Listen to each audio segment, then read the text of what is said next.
Hey guys, big day, check it out.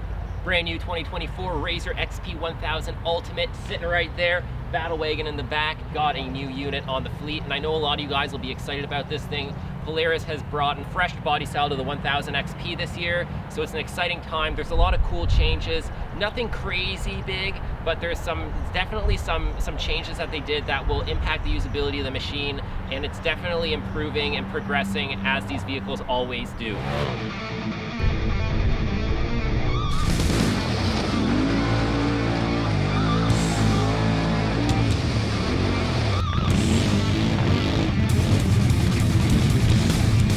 Today we're going to talk about the 2024 RZR XP 1000 behind us there. It's the Ultimate Edition. It comes with the speakers, it comes with the navigation and the ride command, and a bunch of other goodies. So we'll go over all of those. Full disclaimer, this is not my machine. It belongs to my friend Chris from Power Sports Link, but he's been friendly enough to lend it to me and wants me to build it up for him Team AJP style. So we're going to do a ton of mods to this thing. Winch, tires, wheels, bumpers, Nerf bars, all sorts of goodies, lights, everything you need to get this thing up to speed so they can keep up with the rest of the pack on the trails this coming season. So let's dive into this. It's not going to be super in-depth. We're just going to go over some of the main highlights of this machine, how it differs from some of the previous models and what they've changed. You guys are probably all really familiar with this machine because arguably the 1000 XP, when it came out in 2014, it revolutionized the side-by-side industry and has made it what we have today. No one can argue that the Polaris RZR is really what developed this segment of the market, and this machine right here is the evolution of that. From the 900 XP that came out in 2011 to the upgraded 2014 1000 XP to the new 2024, 10 years later, 1000 XP, we see a massive evolution of both technology, capabilities, and styling. First of all, this thing, I think, looks awesome. I really think that they changed up the styling in a nice way. In my head, when I look at it, it really looks like a cross between a Ranger, a General, and a RZR, and they kind of mixed it all up and came up with this. I love the aggressive front end. I love how they've changed the rear cargo box. I love the tires and everything it comes with. So let's take a closer look at some of the highlights of this machine. I'm not gonna bore you with all the intricate details. If you really want a close-up look, get your ass out on the trails or into a dealership and check one out. But for now, let's give you an idea of what we're starting with before we dive into this build. So let's start off with the front end. Let's take a look at the A-arms, the suspension. We'll then look at the rear end, we'll look at the engine, and then we'll finish it off with the interior and some exterior styling. We got the double A-arm suspension like on all these machines. The A-arms from the factory are still looking pretty dinky, but that's just something we've grown to expect. I mean, there's mixed reasons for that. Cost of manufacturing, the fact that they want to fuel the aftermarket. Let's be honest, they want to sell aftermarket parts. They're shear pins so that you don't break frame mounts, stuff like that. The A-arm will break before the frame breaks. They're lightweight. They give those power to weight ratios and that sporty suspension, lower unsprung weight. All that stuff plays into the numbers game that these companies are competing against each other. Can-Am, Polaris, Yamaha. All these brands are competing on paper as well as out on the trails. And on paper, keeping everything lightweight definitely helps them out in those power to weights and those acceleration times and the braking times and the way the suspension feels out of the box. But if you're gonna thrash this thing and beat on it, you know it's gonna end up looking like our battle wagon back there. Everything's gonna be aftermarket. And I mean, that's the fun of these. No matter which machine you decide to jump into, you're basically just buying a foundation so that you can start building the unit that you're dreaming about for the type of riding you want to do with it. So we got the Walkaround needle shocks in there. They're a nice upgrade. I wouldn't say the suspension is a huge improvement from what it was in the past. You got the 2-inch shocks in the front, the 2.5-inch shock in the rear. It's got a helper spring on top there, the tender spring, and then your main spring here. The shocks look a little bit bigger than they have in previous models. But I don't see any huge differences. They're touting about like 20.5 inches of usable suspension. I think it's 16 in the front or something like that and 18 in the rear. But I'll list those stats up on the video here, and you can look up all the specific statistics on the Polaris website. That's the best place to go. They're saying that a lot of the components, like the wheel bearings, are better. They're saying that the hub assemblies are better. The axles look like they did in the past. The front diff looks pretty much similar to what it was in previous RZR 1000, so I'm not seeing any huge differences. They're saying they've redesigned the chassis. I don't know how in-depth they went into that redesign. A lot of these main areas here seem very similar to what I've seen on the past RZR 1000 models, so I don't see any huge changes there. You still have to install your own winch. With Polaris, you got to buy all these accessories. So obviously this thing needs a winch plate, it needs a winch, it needs a bunch of accessories, it needs a bigger bumper. They all come standard with this integrated bumper now, which is cool. They got all the accent lighting, that's neat. The styling on the front end looks really nice. I love the headlights, I love the nice big grille. I like the integrated bumper. I think the machine looks really good. With the accent lights on, it looks really sharp. It's got the nice long accent light up here and down there. I really like what they've done with that stuff. The fit and finish on this machine is definitely improved, and Polaris has been improving on the fit and finishes, especially on the interior, I've noticed over the last few seasons, which is really a welcome upgrade. Here we don't have our standard quick release hood like we've had in the past. It's actually got 2 torque bolts in there and 2 up here, meaning that I guess they don't want you getting up in there all the time. It still looks pretty easy to get to, but you don't have your thumb screws anymore. They've moved their voltage regulator up here by the radiator up high with all the airflow to keep it nice and dry and out of the elements as much as possible, which is great too. If you're familiar with all the RZR models over the years, I'm sure you and I can both have a little bit of a laugh about how many times this voltage regulator over the years has been relocated. And it's just like every time you look at a new machine, they've moved it somewhere else to see if that spot's better. One more thing to note, it's still got a plastic firewall like most of the machines, aside from the Kawasaki that's running a metal firewall. And as you guys know, you've probably all seen a bunch of the videos of like sticks and stuff going through there. So it does feel a little sturdier than in the past, but as far as I know, it is still just plastic. So here we have our side profile. And this is one thing I know a lot of you guys are gonna say, finally, a full door that opens in the right direction. Really cool. They've also gone with adding some door seals to the bottom of the doors, which is nice. They don't completely seal, I have to say it, guys. You can still see light gaps through the door seals. And me and my buddies, and I'm sure you and your friends sit around, you know, when you take your little break off the trail or when you're done for the day and you talk about these different machines, and everyone can agree these are engineering marvels. Their capabilities are just amazing. They've got all of these complex suspension components and engines figured out, yet they can't get a door to seal. It boggles my mind how you got this machine here and the door seal is still letting light through. How much harder would it have been to develop something that actually seals up? I want to be able to go up to here in water and not have it flood into my RZR instantly. I'm not saying you got to sit in this much water and not have it leak, but when I'm blasting through a creek or a puddle, I don't want it all pouring underneath into my floorboards. What's the point of having doors if they don't do anything? While we're here though, this roll cage looks primo. Way better than it has in the past, improved. It's got a ridge in the front here that they've obviously set up for sealing up like a full windshield and stuff like that so that the seals can line up on a nice flat surface. It's got the reinforcement bars here, and they've gone to not a one-piece cage like on the Pro R or the Turbo R, but they have gone to a much nicer looking modular cage than they have in the past with the nice aggressive stance in the back. It's got a nice rake to it. The roof covers out front really nice, so the drip zone is kind of over here, not right onto your dashboard. And the same goes for the rear. The drip zone is into the back of the box. Overall, the side profile looks really nice in my opinion, as does the front. So styling wise, I really do feel like they've nailed it. Personally, myself, I've always had a soft spot for the body style back there that the Battle Wagon is. That's why I'm so attached to it. I really, when I think of RZR, I still think of that kind of body style, but I do really like what they've done with this one. I like it more than I liked the Pro XP when it came out. Another important thing, tires and wheels. Wheels, still not a bead lock, but hey, it is what it is. With wheel options being the way they are, you can put whatever the heck you want on there. It comes with a nice aluminum wheel. It's a 30 by 10 by 14 front and rear, so they've finally gone to a square setup, and they're sending these with what they call Trailmaster tires. I'm not familiar with this tire, but it looks like a nice aggressive kind of all-terrain tread. That should do well in most cases, but let's be real. If you end up changing one thing on your machine, regardless of who you are, it's usually the wheel and tire package, because that kind of makes the machine suited to whatever you want to do with it, whether it's going in the mud, whether it's duning, whether it's trail riding or hard pack. So this is a good all-around tire, I'd say, to get you started. Here we are out back. Obviously the rear end has changed too. We've got the nice tail lights with the accent light in the middle, accent lights in the tails and in the middle section here. The rear end is nice.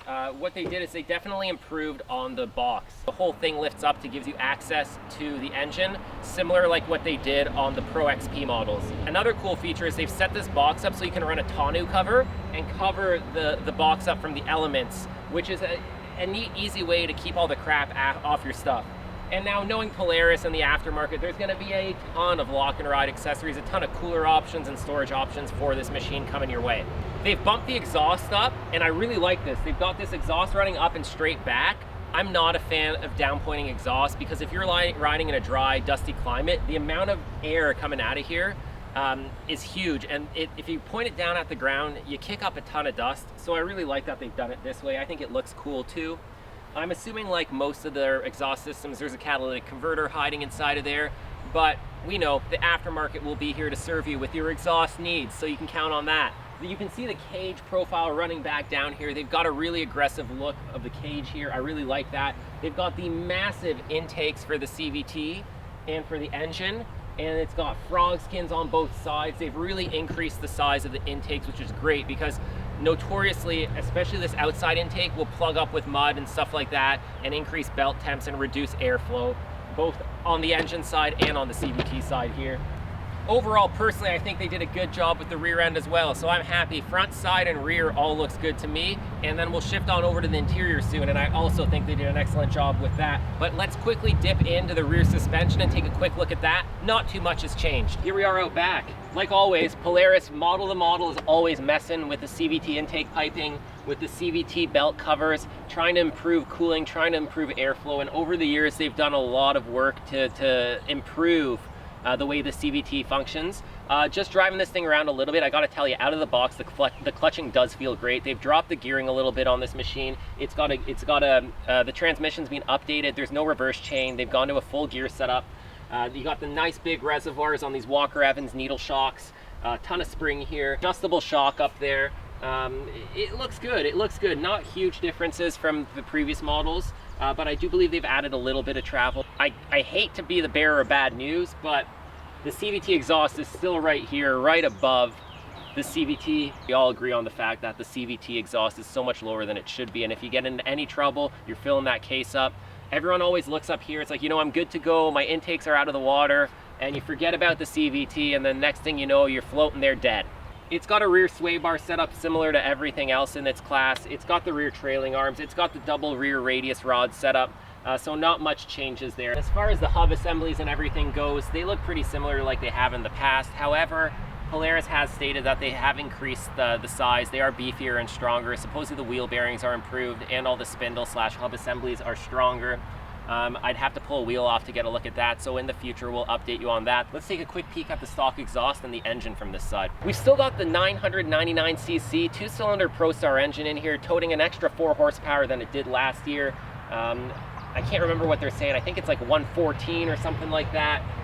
They say that it's got a slightly improved power band. We got the nice dual header here. It looks like it's got an equal length header into a collector going into our muffler / catalytic converter. It's got a nice V-band clamp on there, which is cool. Sure beats the 3 bolts we've been using in the past, so that's a nice addition. We got your O2 sensor here with a nice heavy-duty flex pipe. The stock exhaust looks quite good. The heat shielding looks like it's been improved. It's using a higher quality kind of a metal form heat shielding rather than that tin foil we've seen in the past. It looks like there's quite a bit more space above the engine than I've seen in previous models with this new bed design. It's got a nice thick heat shield between the bed and the engine. Aside from that, it just looks like your regular 999 ProStar. So, I mean, it's a tried, it's a tested engine, it's reliable, it puts out good power. There's a lot of options for it, and you can rest assured that this isn't like them experimenting. You won't have to worry about the drivetrain on this machine. The 1000cc engine has been proven year and year again, and it's a reliable piece of equipment. They say the skid plates are improved, but in all honesty, I haven't seen a single stock skid plate that can be called a skid plate safely. They're belly pans, they're there to keep crud and debris out. They're not there to protect your machine from getting bashed on rocks. So as I always say, it's one of the first upgrades you should be doing as a heavy duty full skid on any machine. Looks like they're reminding you which side down, so you know if you rolled your machine. Thanks, Polaris. Guess you know your consumers pretty well. If you want to beat on it, it's one of the best insurance policies you can get. We've got the intake piping here going through the frog skin into your engine, into your airbox. You got a nice big airbox up there. Last but not least, interior, and I think this is where they've made some of the most drastic changes. As I mentioned, we've got a real door that opens the real way. It's a full door. If you look at the inside of the doors, they're looking a lot more stout than they used to in the past with that door seal I had mentioned here. I know it's a little hard on the door seal, but it's there, so it's definitely an improvement. The seats are pretty soft. I feel the seats are definitely an improvement. They're similar to the stock XP1000 seats, but they definitely have improved the foam. This is the Ultimate Edition, so it's got the full display here. The Rockford Fosgate 4-speaker system. You can Bluetooth it, you got all your gauges, you got your navigation, your phone, all sorts of other settings. Definitely really nice. It's got a reverse camera even. So when you shift it into reverse, you got a camera. Oh, look at that machine behind there. Is that the Battle Wagon? It sure is. And then we got a really nice switch panel here. You can see they've left us a bunch of cutouts. No more hacking up your dash. So you can put a bunch more switches in here if you want. There's also switches down here. They've got a nice heavy duty shifter. They've got some, finally they got some nice drainage on the cup holders. The floor is a redesign. There looks like there's a bunch of places for the passenger to rest their feet with grips. Same with the driver. The cabin space improved. I've got size 14 feet. I'm 6'4". I'm pretty lanky. I'm not a thick guy, but even if I was quite a bit bigger, I'd feel comfortable in these seats. And there's definitely a lot of leg room here. I don't feel cramped. I don't feel squished in. We've got our standard adjustment on the steering wheel. And yeah, it's really nice. There's a ton of room in here in comparison to previous machines. I can't speak on cabin heat or anything like that. We'll get into that as we start driving the machine. There's a lot of head space, so if you want to chop your cage and you're a shorty, then you can. But with me being 6'4", even if I add a helmet, I've got quite a bit of room up there, which is really nice. It comes with a Sub-Zero 4-point harness from the factory. This isn't a retracting harness, but it is a nice harness system. And if you look into the Sub-Zeros, they actually have like this cool controlled deceleration. It's from IMI. These are really high-tech harnesses. If you take a big impact, these harnesses will actually stretch a little bit in a super severe accident, and it's proven to reduce injuries during those accidents. However, once they stretch, you can continue using the harnesses. They're still safe, but if you want to get that safety feature back in them with the controlled deceleration, you will have to replace the harnesses. But we won't get too deep into that. That's just the basics. They've gotten rid of our analog gauge cluster, which I'm kind of bummed about. I love the analog gauges, but I'm not going to complain about that. They've replaced it with some storage by the looks of it, which is really weird and interesting. But there's there's even a USB cable in here. That's neat. There's a magnet there to hold it closed. And it looks like they're not using a seal in here. They're using more of like a tight lip. So hopefully it's waterproof. And then there's another one on the other side. Same deal. There's like a slot in there, and I'm assuming it's got to be for your phone, your smartphone, so you can slide it in there and it's not bouncing around.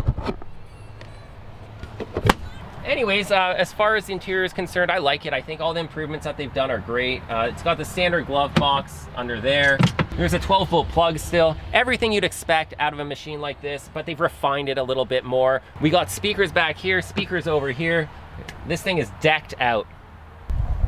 That concludes our little walk-around video of the new 2024 RZR XP1000. As I mentioned, just some of the basics. It's just something to get you guys worked up and excited for this future build. We got a lot of plans in store for this machine, as well as our other machines in the fleet. There's a ton of wicked content coming your way. We got the Battle Wagon sitting over there. You guys are familiar with that unit. So what we're gonna do is we're kind of gonna take this thing and give it a Battle Wagon spin. I want to make this similar to the machine sitting back there. We're just going to do it in a bit of a quicker time frame. So we'll do wheels, we'll do tires, we'll do bumpers, we'll do all sorts of accessories, lighting, winch, all the stuff you need, skid plates, all that good stuff to get it up to par and keeping up on the trails with the bad boy back there. Hope you enjoyed the video. If you did, smash that thumbs up button. Make sure you subscribe to the channel, check out some of our other content, follow us on Instagram and on Facebook, and you can also check out the Shopify store. It's a great way to show your support to the channel. All the proceeds generated there go directly back into creating more video content for you guys to enjoy. Big shout out to my friend Chris and channel sponsor from Power Sports Link. He has made this vehicle possible, and big shout out to Peak Power Sports for hooking us up with this unit. As with many things in life, it's about a team approach. I'm gonna be building this machine for Chris. Looky what we got here. What's going on, buddy? What's happening? Exciting moment? Oh yeah, I got a little present to see here. Let's see what we got. It's noisy by the road here. Let's go out back here. Watching what you did with the first one was very interesting, but I wanted to see what you would do with this one. Okay, let's see what you got there. I haven't seen this thing yet. Oh, damn. Let's say you stepped it up a notch. So this is your personal machine. This is my personal one. This is the Power Sports Link unit. Yeah, the Power Wagon. Power Wagon. Yeah, that's a good name for it. Pull it out, man. Let's see this thing in the daylight. A couple of things I want you to do ahead of time, Julian, is I want you to do the walk around. Do that very descriptive walk around that you always do, and do the basic trail testing. Sweet. So you want me to break it in for you? Yeah. Lightly. Not necessarily break, but yeah, work it in. Work it in. Okay. So you hear this, guys? Chris trusts me enough to drop this thing off. You're going away for a week on vacation, right? You got it. And your last stop is to drop this thing off here. Are you sure that's a good idea? Does your wife know you're doing this? She knows. It's confirmed a good idea. It's to be determined. So, you know, it's exciting. Do you mind if I order a few parts while you're away? Yeah, give it a shot. I'm not going to say no to that. You know what? This will decimate all after you put about 15 grand in it or more if we have to. Overnight parts from The U.S. We'll put it on my tablet. Rural Distributing. Yes! Oh yeah, the new unit. We're gonna give it the Team AJP workaround. This thing is not gonna look stock for long. All right, so what's the game plan? I'm gonna give it a little break-in. We're gonna shake it down, make sure everything's okay. Yep. Kind of put a few miles on it so that Chris can take it out on the trail. I'm gonna order up a few parts to surprise Chris. It needs some upgrades. It's a couple things. I think the thing that stands out the most is the winch. Yeah, it needs a winch. It needs a few Mirrors are, upgrades. you know, dependent. You don't necessarily. But need realistically, out of the box, this thing is pretty capable. So I think you should just get out and ride it. it. Yeah, I agree. Let's see what this thing can do stock before we start modifying it. Cool. Well, I'm super excited, man. So you guys are gonna see it in the videos. He's gonna be riding it. It's his first side-by-side. So you guys know, you guys are in for a treat and some carnage, because if you've been riding for a while, you know, no matter what you get or no matter how you ride it, you destroy your first machine. This is how you learn. You make mistakes, you break stuff, you replace it. So we're gonna get Chris out there, we're gonna get him up to speed. He really wants to get out and ride with us. So that's the whole point. We're gonna get him riding in style. We're gonna build him a machine that can keep up with the rest of the fleet. And then he can come out and he can have some fun with us. So stay tuned, tons of action coming your way. We'll see you in the next video. Ride safe out there, guys.